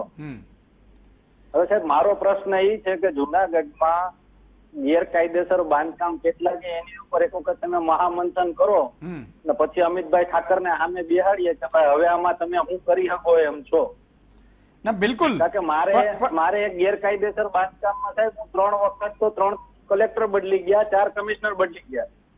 નરેન્દ્રભાઈ મોદી જયારે મુખ્યમંત્રી હતા ત્યારે સીએમ ઓનલાઈન સીએમ કમ્પ્લેન ચાલુ કરી હતી, એમાંય હું ગયો હતો, એમાંય મેં રજૂઆત કરી, એમાંય મને જવાબ ન આપ્યો। છેલ્લે મારે રાજ્યપાલશ્રીને ફેક ઉતારવો પડ્યો કે હું ગુજરાત સ્થાપના દિવસે આત્મવિલોપન કરું છું, ત્યારે તંત્ર જાગ્યું હતું ને આજે હજી કઈ પાછું છે નહીં। સરવાળો તો કે શૂન્ય। બિલકુલ પ્રવીણભાઈ, તમારી જે લાગણી છે એનો નિષ્કર્ષ એ છે, ખૂબ ખૂબ આભાર પ્રવીણભાઈ, કે બાંધકામ ગેરકાયદેસર છે એ બાંધકામોની જ્યારે કમ્પ્લેનો આવે છે ત્યારે એને કોઈ પગલાં નથી લેવાતા। આ પગલાં 2 રીતે ન લેવાય, કાં તો એમાં બાંધકામમાં બરોબર હોય અને કાં એ મોટા માથાનો, એટલે રાવણની જેમ મોટો માથો 8 માર્ક એવી રીતે નહીં હોય, આમે મોટું નહીં હોય પણ મોટું માથું, એટલે એને પાસે ભગવાને પાવર આપ્યો હોય જેનો દુરુપયોગ કરતો હોય। આ 2 વસ્તુ છે। પણ એક વસ્તુ હંમેશા ખાસ ધ્યાન રાખવાની કે અહીંયા લાગવગ ચાલશે, સરકારોમાં લાગવગ ચાલશે, અધિકારીઓમાં લાગવગ ચાલશે, પણ કુદરતના દરબારમાં લાગવગ નથી ચાલતી. ભગવાન રામ હોવા છતાં એના પિતાને 14 વર્ષ પોતે વનવાસ ગયા ને પાછળથી એને ઉંમર નહોતા આપી શક્યા, પાછળથી વિયોગમાં મૃત્યુ પામ્યા હતા રાજા દશરથ. એટલે આ ભૂલવો ન જોઈએ. એટલે જે કરવું એ ખેલ કરો, કઈ વાંધો નહીં, પણ એના દરબારમાં દેર એ પણ અંધેર નથી. અમિતભાઈ તમારી પાસે આવવા માંગુ છું ટર્ન બાય ટર્ન, એટલે આપણે લેતા રહીએ. અને હજી આમ તો એક વિરામ લઈ લઉં પછી આવું એટલે મજા આવે. એ બાને એક એક પાણીનો ઘૂંટડો પીવાય જાય અને એડવર્ટાઇઝ આપે છે અને બધાને એમ થાય કે સુદાનભાઈ વિરામ લઈ લીધું. વિરામ બાદ આવી છે. દર્શક મિત્રો ફરીથી આપનું સ્વાગત છે. ભીખુભાઈ સુરતથી જોડાયા છે. જી ભીખુભાઈ. જય માતાજી સુદાનભાઈ. જય માતાજી. હા સુદાનભાઈ ગઢવી. જી જી બોલો બોલો.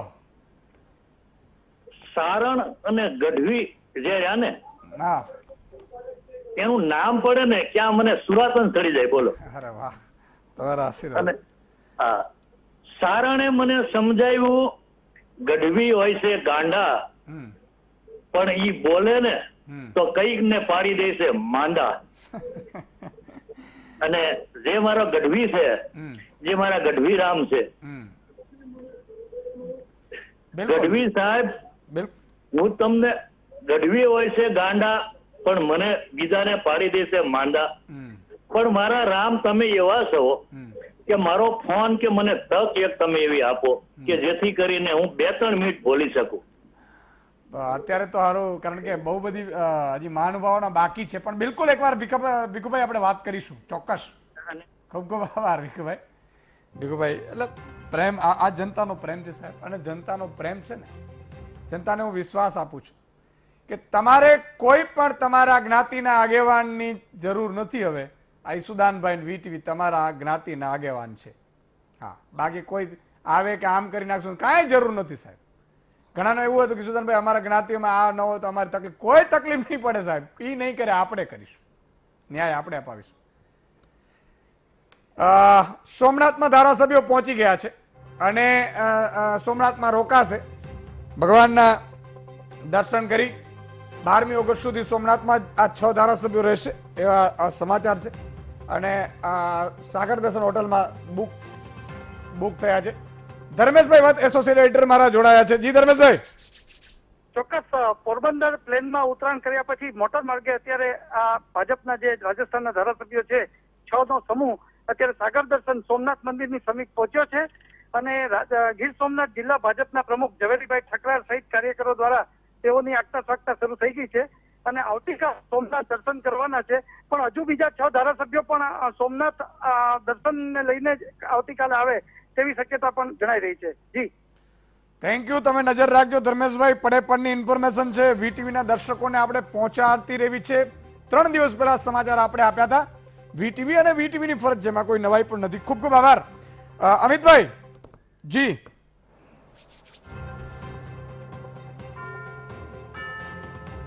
જી બોલો. આ રાજનીતિ ખરેખર ધીરે ધીરે એવું નથી લાગતું કે આપણે આ બધું બંધ કરી દેવું જોઈએ? ભાજપ કોંગ્રેસ એકબીજાને એગ્રીમેન્ટ કરી લે કે ભાઈ આપણે ક્યારે આવું ખરીદ વેચાણ અથવા તો આવું તેવું નહીં કરીએ, એવું કઈ થાય શકે ખરું? આ તો આપણે ખબર નથી.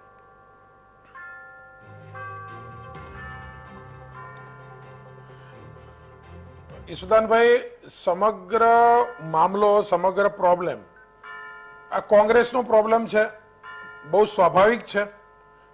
અહીંયા બેઠેલા બધા જ લોકો અને આ તમારો શો જોઈ અને પોતાનું વિચાર સમજવા માંગતા, પોતાનું મન બનાવવા માંગતા નાગરિકો, આ બધાને જાણવું છે કે આ છે શું. તો આ આખી સમસ્યા એ અશોક ગેહલોત અને સચિન પાયલોટના ઝઘડાથી શરૂ થઈ. અશોક ગેહલોત પોતે સચિન પાયલોટના પાર્ટી સામે બગાવત કર્યા પછી શું બોલ્યા કે ભાઈ સચિન પાયલોટ એવી પરિસ્થિતિ ઉભા કરતા હતા કે આ બેલ મુझे માર, લો બેલને માર દિયા. એટલે જાણે પોતે બેલ છે અને એમણે સચિન પાયલોટને સિંગડા મારી દીધા. પછી એમણે બીજું નિવેદન કર્યું કે સચિન પાયલોટ જૈસા નિકમ્મા આદમી નહીં હૈ. હવે જે એમના પાર્ટીના 7 વર્ષ સુધી પ્રદેશ અધ્યક્ષ રહ્યા હોય એના માટે કોઈ એમ બોલે कि हम तो जानते थे केंद्र के नेताओं ने इनको बना दिया था, पर हम तो जानते थे ये निकम्मा आदमी है। तो કોઈને તમે નિકમ્મા કહો, જાહેરમાં કહો પાછા, પછી તમે એમ કહો કે ભાઈ રાષ્ટ્રદ્રોહ, હવે તમારી સામે પાર્ટીમાં વાંધો લેવો એ રાષ્ટ્રદ્રોહ છે? એટલે રાષ્ટ્રદ્રોહનો ગુનો કર્યો પછી સચિન પાયલોટ માટે લડી લેવા સિવાય અથવા એની સાથેના વિધાયકો માટે લડી લેવા સિવાય કશું હતું નહીં. અશોક ગેહલોતને તમે જાદુગર કહો છો, અનુભવી નેતા કહો છો. હવે એ અનુભવી નેતા એ જ્યારે હાઈકોર્ટની અંદર કેસ હોય તો સુપ્રીમ કોર્ટમાં પહોંચી જાય છે. સુપ્રીમ કોર્ટમાં કેસ હોય ત્યારે રાજ્યપાલના ભવનનો ઘેરાવ કરે છે. રાજ્યપાલના ભવનનો ઘેરાવ કરીને તાકાતથી માંગણી કરે છે કે ભાઈ અમારું સત્ર તમે તાત્કાલિક બોલાવો. હવે શું કામ સત્ર બોલાવો? રાજ્યપાલ કહે છે ભાઈ સામાન્ય સત્ર બોલાવવા 21 દિવસની તમારે નોટિસ આપવી પડે. તમારે જો અલ્પ સત્ર બોલાવવું હોય તો તમારે એનું કારણ આપવું પડે. તમે કારણ આપો તો એમાં કેબિનેટની નોટ આપવી પડે. તમે આવું કશું નથી કર્યું. રાજ્યપાલે કીધું આવું કરીને આવો. તો અશોક ગેહલોત જે સિનિયર નેતા કહેવાય, જેની જવાબદારી છે આ દેશની રાજનીતિની, તો એ માણસ એમ કહે છે કે તમે અત્યારે જવાબ આપો, નકર સોમવારે જનતા તમારો ઘેરાવ કરશે, તમે અમને કહેતા નહીં. તો આ કયા પ્રકારની રાજનીતિ છે? તમે ધારાસભ્યને પોલીસને ગુંડાની જેમ ઉઠાવડાવી લો, આ કયા પ્રકારની રાજનીતિ? તમે 3 કેસ કર્યા એસઓજીના નામથી, જે તમારી જે હોટલ છે એ હોટલના માલિક છે એ અધિકારી તમારા દીકરાના પાર્ટનર છે. આ 3 કેસ તમારે પાછા ખેંચી લેવા પડે. જે 3 કેસ આખા આધાર છે આખી લડાઈના, એ કેસ તમે કરે તમારે પાછા ખેંચવા પડે. તો આ બતાવે છે કે અશોક ગેહલોત આખી જે રમત રમ્યા એ રમત એ અંદર શબ્દ માફ કરજો પણ અત્યારે અચાનક શબ્દ ન મળે તો આખી આ પેટ મેલી રમત છે. હવે આ રમત ચાલે એવી નથી. આ સિનિયર નેતા જેને જોવે છે આ દેશ, તો એની જવાબદારી છે એક રસ્તો બતાવે. અરે ભાઈ, અનેક રાજ્યો, ગુજરાત સહિત અનેક રાજ્યોની અંદર મુખ્યમંત્રી અને ઉપમુખ્યમંત્રી છે. શા માટે કોંગ્રેસની અંદર જ એ મધ્યપ્રદેશ હોય કે રાજસ્થાન હોય? કારણ કે એને સાચવનાર કેન્દ્રીય નેતૃત્વ નથી અને એના કારણે આ એમનો ઝઘડો છે અને એમના ઝઘડાના કારણે કોંગ્રેસ બદનામ થાય છે, કોંગ્રેસ તૂટે છે અને લોકતંત્રની અંદર બટ્ટો લાગે છે.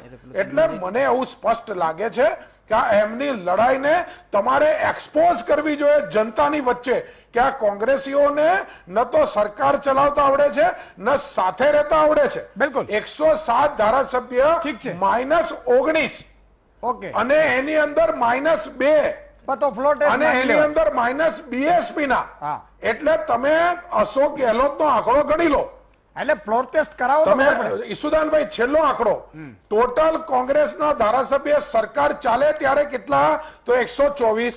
એની અંદરથી 19 જાય એટલે કેટલા? તો એની અંદર 19 જાય એટલે તમારા 105. એની અંદર 2 BTP ના એટલે 103. એની અંદર 6 BSP ના. કારણ કે રાષ્ટ્રીય પાર્ટી ને ભેળવી દો. અરે ભાઈ, 11મી તારીખેનો ચુકાદો આવવાનો છે તો 97. સરકાર બચાવવા જોઈએ કેટલા? તો 100. ધારાસભ્ય તમારી જોડે છે કેટલા? 97. એટલે જે હમણાં પત્રકાર શ્રી પ્રદીપજી કહેતા હતા કે પહેલા દિવસે હંગામો થશે. તમે ઈસુદાનભાઈ મુદ્દો જવા દો જનતા સુધી. પ્રદીપજી જે આશંકા વ્યક્ત કરે છે કે હંગામો થશે, એટલે હંગામો શું કામ થશે? કોંગ્રેસ જોડે ધારાસભ્ય નથી એટલે ત્યાં આગળ જો ધ્યાન નહીં રાખવામાં આવે, તમારી બધી કોંગ્રેસ પ્રેરિત ધમાલ આ તમને ત્યાં જોવા મળશે. બિલકુલ ઠીક છે. ધીમતભાઈ કઈ કહેવા માંગે છે? જી ધીમતભાઈ. અમિતભાઈએ બહુ મહેનત કરીને આખી જે વાર્તા સમજાવી લોકોને, પણ એ જે કે છે એમાં એક વાત મારે ઉમેરવી છે અમિતભાઈ, કે તમે જે કહો છો અશોક ગેહલોત ને સચિન પાયલટ ને BSP અને રાજસ્થાનની જે વાત સમજાવો છો, પણ ખરેખર પ્રોબ્લેમ રાજસ્થાનમાં છે જ નહીં. ઈસુદાનભાઈ, આપણે જોઈએ તો આપણે અમદાવાદમાં ધરતીકંપથી કેટલા બધા મકાનો પડ્યા, કેટલા બધા માણસો મરી ગયા. તમને ખબર છે કે પ્રોબ્લેમ અમદાવાદમાં નહોતો, એનું ધરતીકંપનું એપી સેન્ટર હતું કચ્છમાં. રાજસ્થાનનો જે પ્રોબ્લેમ છે એનું એપી સેન્ટર છે દિલ્હીમાં. રાજસ્થાનમાં નાટક આટલું લાંબુ એટલા માટે ચાલ્યું કારણ કે દિલ્હીનું જે કોંગ્રેસનું હાઈકમાન્ડ છે રાજસ્થાન ઉપર કઈ વર્ડિક્ટ આપી નથી શકતું. આ એક કોંગ્રેસના હાઈકમાન્ડનું કામ છે, 1 સેકન્ડનું કામ છે. હાઈકમાન્ડ તરફથી કહેવામાં આવે કે આમ કરવાનું છે ને આમ નથી કરવાનું, એ પ્રમાણે થવું જોઈએ રાજકારણમાં, તો દેશ કે કોઈ પણ પાર્ટી ચાલી શકે. એ કોંગ્રેસમાં હાઈકમાન્ડ જેવું હવે કંઈ રહ્યું નથી. એટલે રાજસ્થાનમાં આ નાટક આપણને જોવા મળે છે. પણ મને વધારે એક નવું ડેવલપમેન્ટ એ લાગે છે કે કોંગ્રેસમાં હાઈકમાન્ડની જે સ્થિતિ છે એ જ સ્થિતિ હવે બીજેપીના હાઈકમાન્ડમાં જોવા મળે છે. તમે જુઓ કે બીજેપીનું એક મજબૂત હાઈકમાન્ડ માનવામાં આવતું હતું કે નરેન્દ્રભાઈ કે એ પ્રમાણે જ થાય. અમિતભાઈ ઇલેક્શનમાં અથવા આ પ્રકારની જે રાજકીય ઉઠાપટક હોય એમાં જે કહે એ પ્રમાણે જ આખું નાટક ચાલે. પણ તમે રાજસ્થાનમાં જો આખા દેશમાં વસુંધરા રાજે એક માત્ર એવા બીજેપીના નેતા છે જે એમના હાઈકમાન્ડનું સાંભળતા નથી, ગાંઠતા નથી, અને એને કારણે રાજસ્થાનમાં પરિસ્થિતિ ઊભી થઈ છે કે વસુંધરા રાજેથી બચાવવા માટે વસુંધરા રાજ્યના જે ધારાસભ્યો છે એને ગુજરાતમાં લાવીને બચાવવો પડે છે. આજે બચાવવાની વાત છે એ અશોક ગેહલોતથી બચાવવાની નથી, બચાવવાની વાત છે વસુંધરા રાજેના રાજકારણથી બચાવવાની વાત છે. એટલે તમે જો વસુંધરા રાજે ગુજરાત નથી આવ્યા, જે ગુજરાત આવ્યા છે વસુંધરા રાજે ગ્રુપના ધારાસભ્યોને ઉઠાઈને રાજસ્થાનથી ગુજરાત લાવવામાં આવ્યા છે. તો જે કોંગ્રેસમાં જે આપણને જોવા મળતી હતી એક નાટકીય સ્થિતિ કે હાઈકમાન્ડ છે નહીં, હાઈકમાન્ડનું કોઈ સાંભળતું નથી, એ હવે બીજેપીમાં જોવા મળે છે કે બીજેપીનું હાઈકમાન્ડ પણ રાજસ્થાનનું જે નાટક છે એની ઉપર કોઈ કંટ્રોલ કરી શકતું નથી. મને લાગે છે કે બહુ જ ખતરનાક પરિસ્થિતિ એક ઊભી થઈ છે રાજસ્થાનમાં, અને ક્યાં જઈને અટકશે એ કહેવું મુશ્કેલ છે. તો નિમિષભાઈ આંગળી ઊંચી કરે છે, અમિતભાઈ કરે છે, બાકી છે ને વારો છે જ, બિલકુલ વારો છે, એમાં ના જ ન કહી શકાય. એટલે એક નાનકડો તો વિરામ લઈ લો, વિરામ બાદ આવીએ પાછા. વિરામ બાદ દર્શક મિત્રો ફરીથી આપનું સ્વાગત છે. ગૌતમભાઈ વડોદરાથી જોડાયા છે, દર્શક મિત્રને લેતા રહીએ એટલે એમને પણ મજા આવે. જી ગૌતમભાઈ. હા હલો. હાજી. હા ઈશુદાનભાઈ. જી હા નમસ્કાર. નમસ્કાર. હા હું ગૌતમભાઈ કાકા વડોદરાથી બોલું છું. જી. હા હવે તમે જે કાર્યક્રમો કરો છો ખરેખર બહુ જોરદાર કાર્યક્રમો હોય છે. થેન્ક યુ સાહેબ. અને જનતા જાગૃતિ માટેના તમે જે અભિયાન ચલાવ્યું છે એ ખરેખર બહુ અમારા માટે તો બહુ ફાયદાકારક છે. બીજા 10 વ્યક્તિઓને જોડજો તો એમાં શું છે એ જાગૃતિ છે, એ અમારી ફરજમાં આવે છે. વાહ વાહ, બરાબર છે. પણ તમારા કાર્યક્રમોમાં બીજી અમારી એક રજૂઆત એવી છે કે તમે અમારા જેવાને આ ભાજપને કોંગ્રેસને જે તમે સમય આપો એના કરતા થોડુંક અમને આપો વધારે. બિલકુલ. જો 5 થી ભાજપ કોંગ્રેસના એક નેતા લઈએ છીએ આપણે, આમ જનતા 5 લઈએ છીએ. હા, અને બીજું કે નિમિષભાઈ જે બેઠા છે બરાબર છે, અને અમિતભાઈ ભાજપ વાળા બેઠા છે. હવે ભાજપ કોંગ્રેસ એકબીજાના ઉપર આક્ષેપો જ કર્યા કરે છે, બરાબર છે. એમાં પ્રજાનું શું? પ્રજાએ તો તમને મત આપીને જવાબ એમની પાસેથી લેવા પડશે ને આપણે. હા, તો નિમિષભાઈને કહીએ કે જો તમને વિરોધ કરતા ના આવડતો હોય તો પછી પાર્ટીઓ છોડી દો, તમે લોકો બીજા નવાને કોઈ ચાન્સ આપો. બિલકુલ બિલકુલ બિલકુલ કહી દઈએ. બરાબર છે. અને ભાજપ વાળાને રાજ કરતા આવડતું હોય તો પછી વ્યવસ્થિત કરો. આ રીતે તમે જે આ બધાની ચાવી આપણી પાસે છે, આપણે બધા પછી ભટકી જઈએ છીએ. ચાવી તો આપણી પાસે જ છે, નથી ભટકતા. આમાં શું છે કે થોડુંક બીજા બધા નાટકો બી થતા હોય છે, છેલ્લે પૈસા ના નાટક બધા થતા હોય છે. હું એ જ કહું છું, આપણે એ જ જાગૃતિ લાવી છે.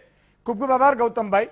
એક વાત સાહેબ તમે કરજો, બાકીની જવાબદારી વીટીવીની સુદાનભાઈની. એક શું તમને એમ થશે ને કે સુદાનભાઈ શું, તમે એવું સોગંદ ખાજો તમારા સંતાનની કે હું ક્યારે લાલચમાં મત નહીં આપીશ, બસ પૂરું થઈ ગયું.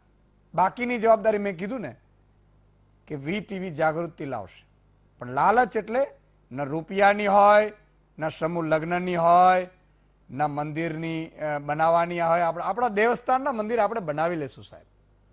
કોઈ ધારાસભ્યનો ઉમેદવાર 25-50 લાખ રૂપિયો ફેંકીને આપણે ખરીદી લે, એમાં માલ ન હોવું જોઈએ. મત માટે નહીં, આસ્થા હોય બનાવો, જબરજસ્ત બનાવો.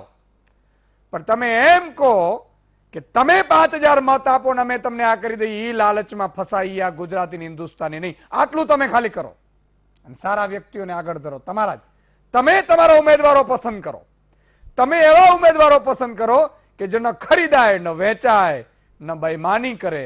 ઓછી બુદ્ધિનો હશે તો ચાલશે, પણ બેઈમાન ક્યારે નહીં ચાલે. નહીં તો મારે ચીસો પાડી પડીને ગળામાંથી બહાર આવી જાય છે, અને છતાંય આક્ષેપો તો મારા ઉપર જ થાય, કારણ કે આ બુચ્ચ છે અને આપણે બહાર પાડીએ ગમે કોને. ઠીક છે, આ તમે જવાબદારી કરો ને. મહામંત્રને વીટીવી તમારા ઘરે જોવાનો સંકલ્પ લો, સોગંદ લો કે દિવસ રાત ગમે ત્યારે ન્યૂઝ જોવા, વીટીવી જુઓ, મહામંથન જુઓ. જી નિમિષભાઈ, તમારો ટર્ન.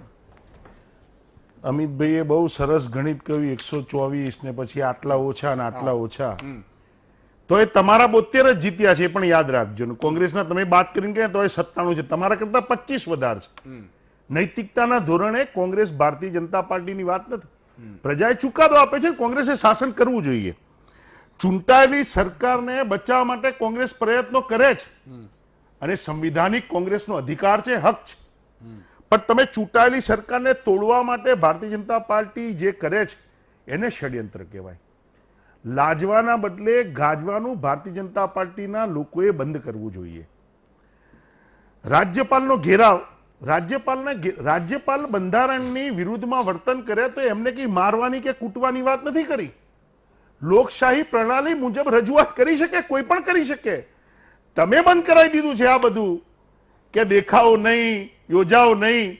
ગુજરાતમાં કોંગ્રેસના શાસનમાં બનેલી સત્યાગ્રહ છાવણી દેખાવો માટે કરવા માટે એની અવદશા શું કરી છે ભારતીય જનતા પાર્ટીએ જોવા જેવી છે. મારી એલઆરડીની બહેનો બધી બેઠી હતી ત્યારે ઈસુદાનભાઈ તમને શરમ આવે એવી સંજોગોમાં એમને જગ્યાઓ રાખી છે. એટલે કોંગ્રેસે તો હંમેશા કોઈ પણ વિપક્ષનો અવાજ હોય એને દબાવવાનો ક્યારેય પ્રયાસ નથી કર્યો. અને સંગઠનમાં અમિતભાઈ આગળ છે, ધારાસભ્ય તરીકેના શપથ લઈ લો અમિતભાઈ, એટલે ખ્યાલ આવશે. મુખ્યમંત્રીએ ઠરાવ કરેલો, કેબિનેટમાં પણ ઠરાવ કરેલો અને રાજ્યપાલે સત્ર નથી બોલાયું. આમાં કઈ 21 દિવસનો ક્યાંય કાયદો નથી. બહુ સ્પષ્ટ.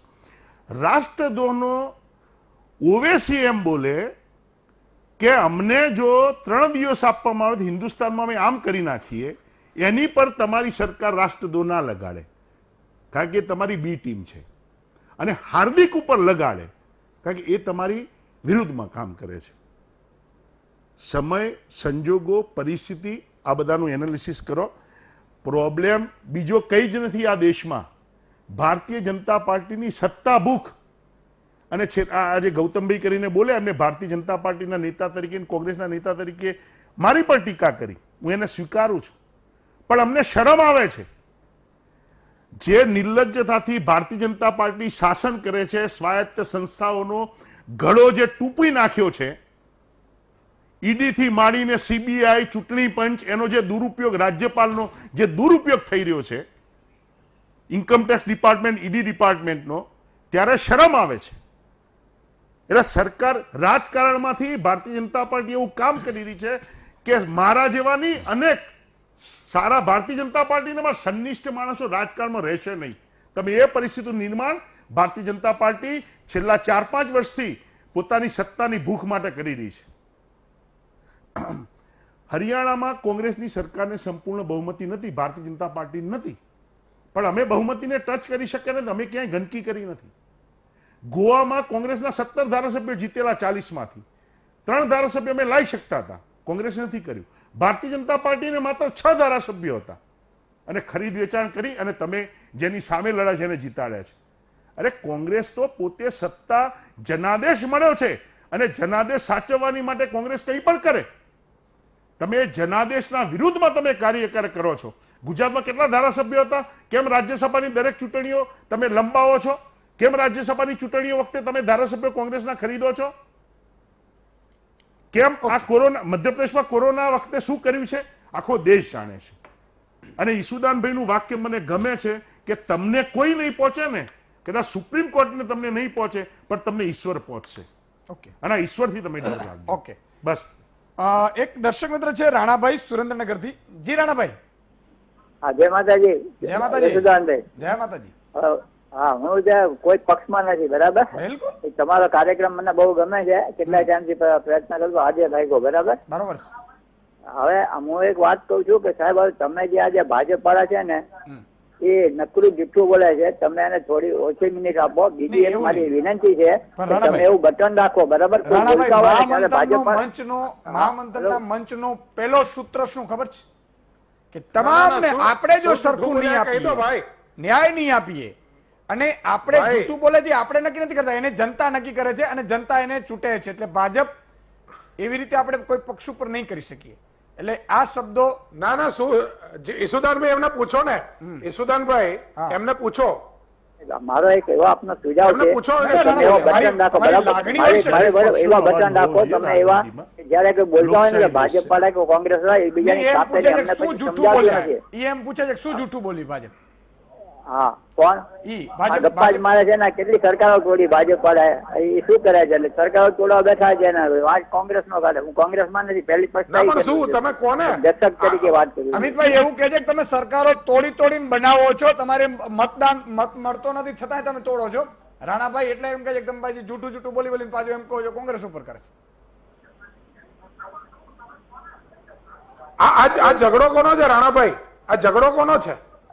અત્યારે તમે જોવો છો ને, ટીવી છાપું વાંચો છો ને, આ ઝઘડો સચિન પાયલોટ અને અશોક ગેહલોત નો છે. આપણા જનતા હવે આમાં ક્યાં ભાજપ આવી વચ્ચે ચુકાદો આપે એટલે એ સર્વમાન્ય છે. માની લો કે જીએસટી નોટબંધી આવી, ગામ આખું કહેતું હતું કોંગ્રેસ કે ખોટું છે, પણ 303 બેઠક મોદી સરકારને આવી, એનો મતલબ છે કે સાચું હતું એવું જનતાએ સ્વીકારી લીધું.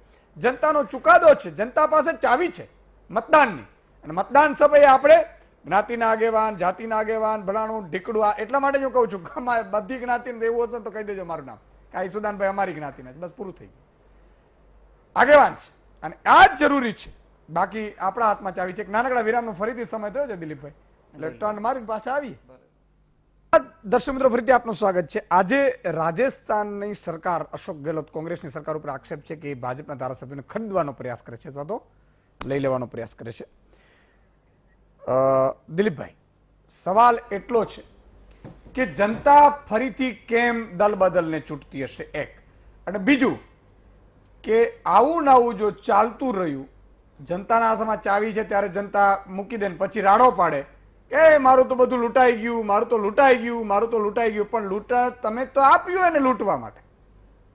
એટલે એ બહુ મોટો સવાલ છે અને એને માટે એનો શું નિષ્કર્ષ કાઢવો એ મુશ્કેલ છે. કારણ કે તમે જુઓ ઘણી બધી વાર હાર્યા પણ છે, પણ લગભગ 35 થી 40% પક્ષ પલટુઓ જીતી પણ ગયા છે. એટલે ઘણી વાર એવું પણ બને છે, પ્રાદેશિક કારણો પણ હોય છે, સ્થાનિક કારણો. છેલ્લે જે 5 પક્ષ પલટુઓ જીત્યા લોકસભાની ચૂંટણી હતી તો એના પ્રવાહમાં એ જીતી પણ ગયા. એટલે તમે એક એક કિસ્સો જુઓ તો એમાં તમને એમ ક્યારેક લાગે કે આની પાછળ કારણ હતા. પણ મને એવું લાગે છે કે પેલું આપણે અતિની ગતિને એવું આપણે કહેવત છે ને, એ કહેવત બી હોય છે. ઘણી વાર લોકોને એવું બધું ચાલે, રાજકારણમાં તો આવું બધું ચાલતું હોય છે, આવન જાવન બંને પક્ષ ચાલતા હોય છે, એટલે લોકો કંઈ બહુ ગંભીરતાથી ન લે. પણ પછી જયારે વધી પડે કોઈ પણ બાબત ત્યારે મને લાગે છે લોકો નોંધ લેતા હોય છે. એટલે એવું બને, આપણે એવી આશા બી રાખીએ કે કમસે કમ ગુજરાતમાં બી હવે અતિની ગતિ થઈ ગઈ છે, એટલે અતિ થઈ ગયું છે ગુજરાતમાં પણ. રાજસ્થાનની ઘટના પછી સરકારો બદલવાની પ્રથા છે એની પણ હવે અતિ થાય એવું કદાચ લોકો વિચારે ને એનું કોઈ પરિણામ આવે તો સારું. હું એ રીતે પણ જોઉં છું કે કોંગ્રેસ વખતે મુખ્ય પ્રધાનો બહુ બદલાતા હતા મોવડી મંડળની ઈચ્છા પ્રમાણે, અને કલમ 356 નો ઉપયોગ કરીને સરકારોને ઉઠલાવી પણ બહુ નાખવામાં આવતી હતી. અતિ બહુ થયું, પછી એનું બહુ ખરાબ પરિણામ આવ્યું હતું ને એનું નુકસાન સંગઠનની રીતે આજ સુધી કોંગ્રેસને ભોગવવું પડ્યું. કારણ કે આ પ્રવૃત્તિ કરો છો એને કારણે સામો પક્ષ નારાજ થાય એના કરતાં તમારા પોતાના પક્ષના લોકો પણ વધારે નારાજ થાય. આજે જે પણ કંઈ થશે એમાં કાં તો શેખાવત જૂથે નારાજ થવું પડશે ભાજપમાં, અથવા તો વસુંધરા રાજે જૂથે નારાજ થવું પડશે. આ નારાજગી છે જ્યારે આ સત્તાનું ગુંદર છે, સત્તાનું જે ગ્લુ છે જતો રહે ને ત્યારે આ બધું વિખેરાઈ જાય છે. એનો અનુભવ કોંગ્રેસને થયો છે, ભવિષ્યમાં એ અનુભવ ભાજપને પણ થઈ શકે છે. બિલકુલ, સમયનો અભાવ છે એટલે અમિતભાઈ, નિમિષભાઈ, દિલીપભાઈ, પ્રદીપભાઈ, દિમતભાઈ તમામનો ખૂબ ખૂબ આભાર. દર્શક મિત્રો જોડાયા, એમ ન જોડાઈ શક્યા એમનો ખૂબ ખૂબ આભાર. પણ એક વાત મારે છેલ્લે કહેવી છે. તમને ખબર છે મિત્રો કે એક ગામ હતું, ગામમાં જે નાનકડો માર્ગ જાય એ માર્ગમાં એક કાર પડી હતી. લોકો એ માર્ગમાંથી પેલા કાંટાળી વાડ ઉપરથી ચડીને નીકળે. કોઈ પૂછે કેમ ત્યાંથી નીકળ્યો, તો કાર વચ્ચે પડી છે. તો કેમ, તો કે શું કામ કાર વચ્ચે પડી છે? તો ખબર નહીં, કોઈ રાખીને ગયું છે, પણ કાર વચ્ચે પડી છે એટલે ત્યાંથી નીકળાય એમ નથી. અને એક બુદ્ધિશાળી માણસ આવ્યો ગામમાં કે તો કારને હટાવી લેવી પડે આપણે, આ દરરોજ બધા વાડ કાંટા લાગે ના. તો ના, એની ચાવી ક્યાં આપણી પાસે છે? તો કેમ આપણી પાસે નથી? ચાવી આપણી પાસે છે, ગાડીની અંદર છે, ડ્રાઇવિંગ સીટ ઉપર બેસવાની વાર છે. એમ તો એમાં જે કાર રાખવા વાળો વ્યક્તિ છે એ દોડીને આવ્યો કે મૂકી દો, આ ભાઈ તો ખોટા છે, આ ગાડી એક્સિડન્ટ થઈ જાય, ભલે પડી, આપણે નડતી નથી, વચ્ચે ભલે માર્ગની વચ્ચે પડી, પરંતુ આ બહુ નુકસાન કરે, હટાવાય નહીં. એ તો જો હટાવી લેશું તો ગામમાં પ્રકોપ થાય એવું પણ કોઈ કહે છે, હટાવી લેશું તો આ તકલીફ થાય એવું પણ કહે છે. એટલે પેલા ભાઈએ એવું કીધું કે એટલું નક્કી છે કે તમારે હટાવડાવી દેવી નથી, આ કાર અમને નડે એવું તમે ઈચ્છો છો. અને ભાઈએ બધાએ કીધું એટલે બધાએ ગાડીમાં સ્લેપ મારી ગાડી હટાવડાવી દીધી. માર્ગ ચોખ્ખો થઈ ગયો. ચાવી છે ગામવાળાના પાસે હતી, હાથમાં હતી. એમ ધારાસભ્યો, સાંસદ સભ્યો, તાલુકા પંચાયત, જિલ્લા પંચાયત એ બધાની ચાવી તમારી પાસે છે. માત્ર તમારે ગામની તેતરો જે છે, જે ઈચ્છે છે કે વચ્ચે તમારે પડ્યું રહે તો એનો રોટલો ચાલ્યા કરે, એટલા માટે તમે હું પસ્તાઈએ છીએ. આપણે ખબર છે એમ કે આપણી પાસે શું ચાવી છે, મતદાન છે, એનાથી મોટી કોઈ ચાવી નથી. અને મતદાન કરીશું તો આપણે દિલથી કરીશું. આ વાત ખાલી ઠામી લો. દુનિયામાં લોકશાહી તમે બનાવશો, આ નેતાઓ નહીં. આજે બસ આટલું જ. આવતીકાલે ફરીથી મળીશું. વધુ સમાચાર મિથુન.